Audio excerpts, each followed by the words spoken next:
The Quran in several verses asserts that it is in pure Arabic, by an Arab, Muhammad, to Arabs. Yet, according to my own studies, I was very surprised at the fact that many of the Muhammadan linguists had great difficulty in finding the Arabic origins or roots of many of the most important words in the Quran. Can you elaborate? Contrary to what many Muhammadan Muslim authors have us believe, Muhammad and Arabia were surrounded by higher religions and civilizations with whom they had constant and full contact, and from whom they borrowed numerous religious and cultural terms. This fact was fully recognized by the earliest Muslim exegetes, who showed no hesitation in noting words as Christian, Iranian, or Jewish in origin, as were compiled by As-Suyuti in his Itqan, Al-Tabari, Al-Baghawi, Al-Razi, and many more. It was under the later scholars such as Al-Shafi'i that this fact, for obvious sectarian reasons, was pushed into the background and an orthodox doctrine was elaborated, later turned into a dogma, to the effect that the Quran is a unique product of the Arabic language. The modern Muhammadan scholar is seriously distressed by any discussion of the foreign origin of words in the Quran. It is extremely rare, based on proven historical and linguistic grounds, that an uncivilized people, such as the pagan Arabs were, would not be enormously influenced by the surrounding more superior civilizations, religions, and cultures. For the Muhammadan Arabs to pretend that the Arabic language per se, prior to the Arabian conquest of the surrounding civilizations, contained all words used in the Quran is totally absurd, contrary to facts, unsubstantiated, and desperate wishful thinking. It is invariably the more dominant powers or civilizations that impose their language upon the lesser ones, as actually happened initially by the Greeks, the Romans, and finally by the Arabs in their turn.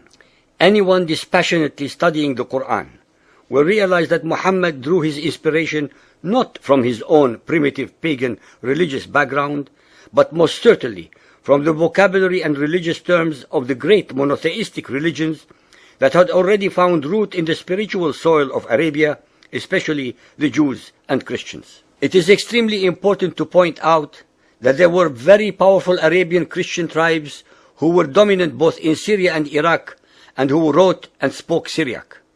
Vocabulary of Syriac origin was already coming into use in Arabia long before Muhammad and his Quran. The court of Al-Hira in Iraq was a rendezvous of the poets and literature of the day.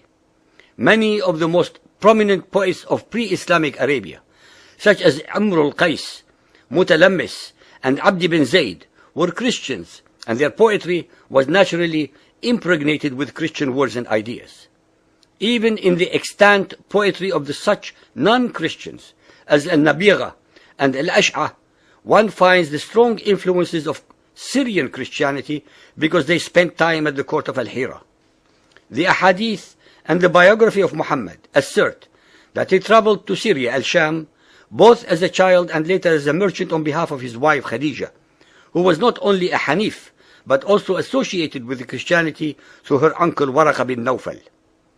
Muhammad was surrounded by enormously powerful non-Arabian influences that shaped his thoughts, his inspirations, and his Quranic prose, and to pretend that he was not affected by them is contrary to logic, to reality, to veracity, and to history. Chapter 12, verse 2. We have sent it down as an Arabic Quran in order that ye may learn wisdom.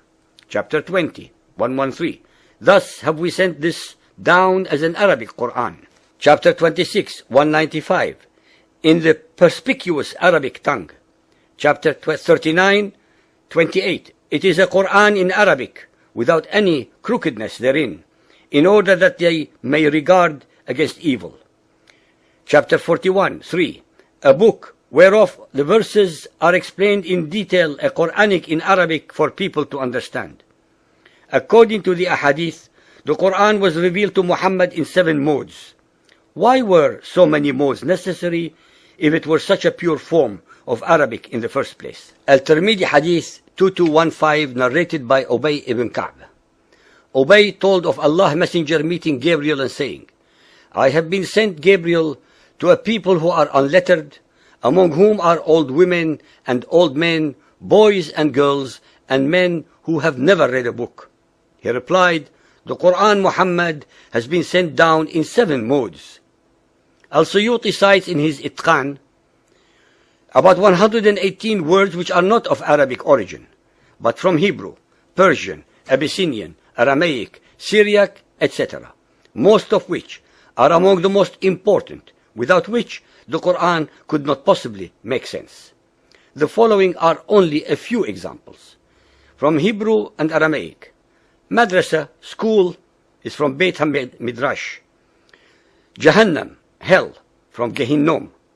Shaitan, Satan, from Satan. Misr, Egypt, from Misraim. From the Christian Abyssinians, Mihrab, niche. Minbar, pulpit. Burhan, proof. Mi'raj, ladder. From the Persian, Firdaus, paradise. Firind, sword. Syriac, Isa, Jesus. Salah, prayer. From the Greek, dinar, currency, denarius. Iblis, devil, diabolos. Injil, gospel.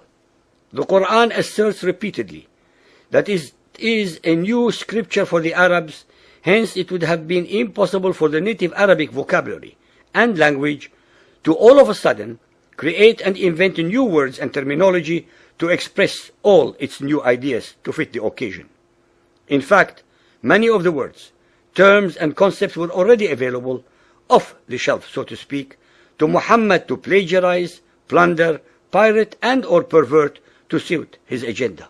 When one studies the subjects above, based upon the works of the Muhammadan exegetes, who had dealt with this very difficult but important matter, one will find out that they were themselves at a loss as to the roots of many of the words, especially since they were not linguists in the 4, 5, or 6 languages that the Quran had copied words from.